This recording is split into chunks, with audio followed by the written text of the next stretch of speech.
There are names cut into the underside of a dining table, not carved deep, just worried into the grain with something small and sharp.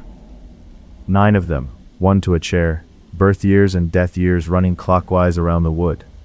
They stop 1 seat short of where my client sits. He keeps both palms flat on the table and says without looking up, "If you find a 10th name under my chair, turn that recorder off and get out of this house." April 14th, 7:12 p.m.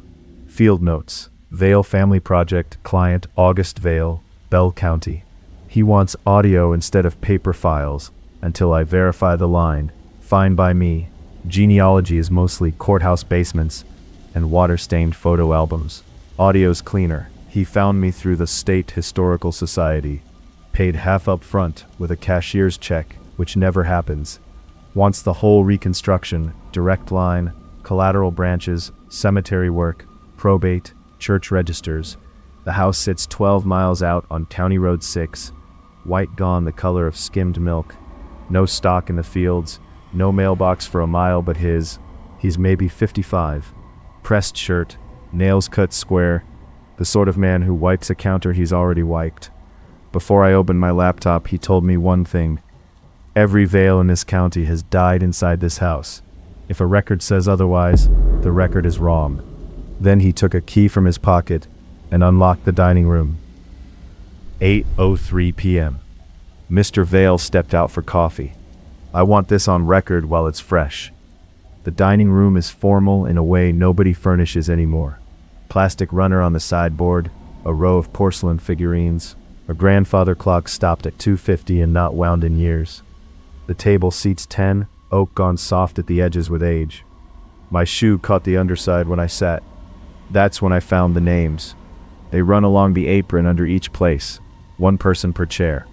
Margaret E. Vale, 1891 to 1932. Thomas Reed Vale, 1914 to 1951. Smaller names between them, some with only a year. One just says baby boy.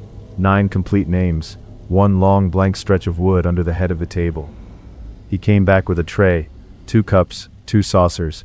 He didn't look at the coffee when he set it down. He looked at my face. Then he said, "You found where they keep score." April 15th, 10:21 a.m. I stayed in town to catch the county clerk at opening. 6 hours on deeds, death certificates, burial ledgers. The Vales are real, old, land rich once, then not. What isn't normal is the collapse. No marriages into the line after 1948. 1 surviving child per generation, sometimes none. Infant deaths, house fires, blood poisoning, falls, a drowning in a stock pond. During a year the pond was only knee deep. Every obituary lists the same address, even when the body turned up somewhere else. August never had siblings, neither did his father, neither did his father's father.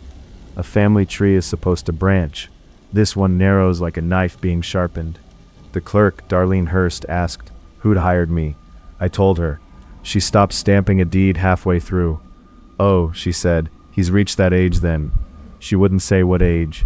She slid me a photocopy instead, a Bible register pulled from flood archives. Last birth entry, August. Death date beneath it, same brown ink. 3:44 p.m. Back at the house, I showed him the photocopy, finger over the date, because I wanted to watch his face first. He didn't look down. "Is it the same ink?" I moved my hand. He nodded once. No surprise, no denial, the tired kind of acceptance I usually hear from hospice families. He took me upstairs to a narrow back bedroom. Washstand, green wallpaper cracked through the flowers, a smell like cedar and old envelopes. He opened the wardrobe, men's suits in descending sizes, adult, adolescent, child. On the top shelf, 3 pairs of baby shoes gone brown. Every last one, he said, packed before the date. My father did his father did the same. I asked who writes the dates. He looked past me toward the stairwell. The house does, if it likes you enough. I was ready to leave, paid or not.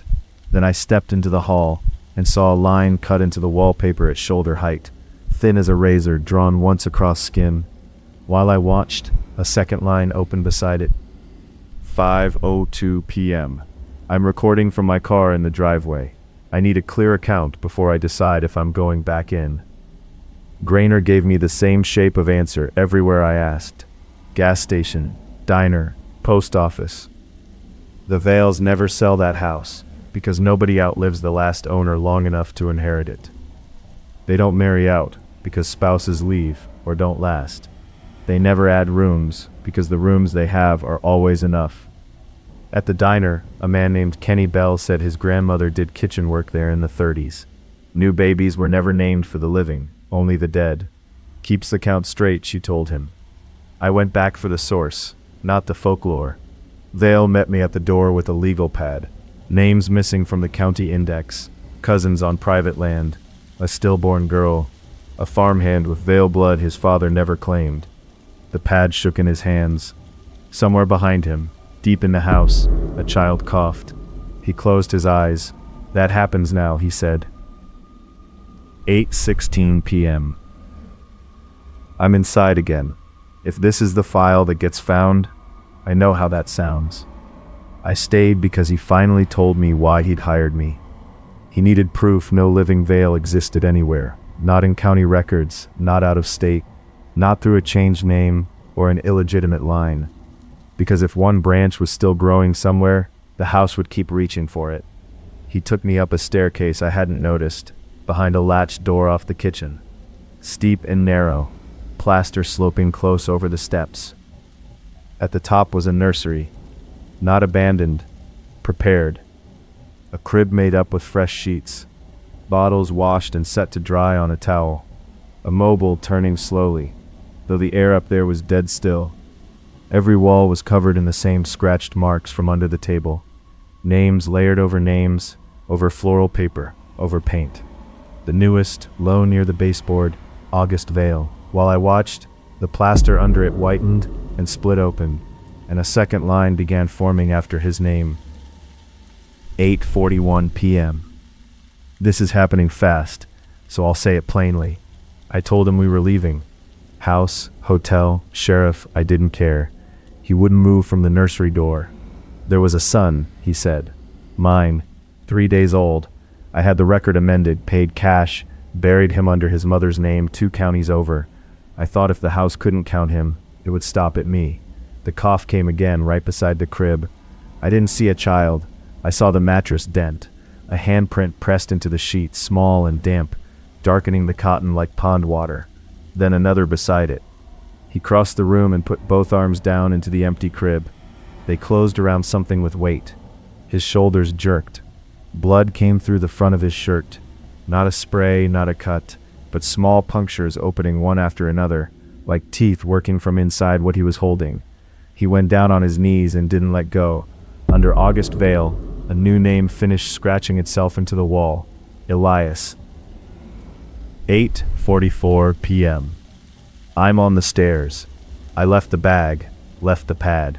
Behind me he's making small breath sounds, like a man trying not to wake something. No cell signal in the kitchen. The landline rang when I picked it up. Rang from inside the house. Not upstairs, lower, the dining room.